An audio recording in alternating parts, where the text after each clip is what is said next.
nouveau problème à 500 Elo. Et cette fois, c'est un mat en 3 coups. Pour ce faire, il faut regarder la position plus en détail. Donc on peut voir que son roi est quand même dans une boîte, c'est-à-dire qu'il ne peut pas aller en F8 puisqu'il y a sa tour qui le bloque.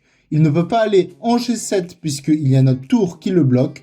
Et il ne peut pas aller en H7 puisqu'il y a son pion qui le bloque, ainsi que notre tour, si il pouvait y aller. Et donc sa seule case, c'est soit H8, soit la case G8. On peut dire que son roi est dans une boîte, et en fait, on a 2 attaquants. C'est pour ça qu'il est très important d'avoir ses tours sur la 7e rangée, surtout quand on est dans une finale de tours, puisque c'est là où les tours sont les plus actives et le plus dangereux. Et donc là, on peut voir qu'on a 2 tours qui se coordonnent bien puisqu'elles se défendent entre elles et peuvent attaquer, et on va pouvoir enfermer son roi dans une boîte en faisant une série de coups. Le premier, c'est tour échec.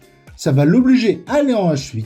À ce moment-là, on va faire tour prend H7 échec. Il va être obligé de retourner en G8. Et à ce moment-là, notre autre tour va pouvoir revenir en G7, le mater, puisqu'on aura la tour en H7 qui protège la case H8, qui est sa seule case de sortie, puisque sa tour F8 bloque sa dernière case de sortie.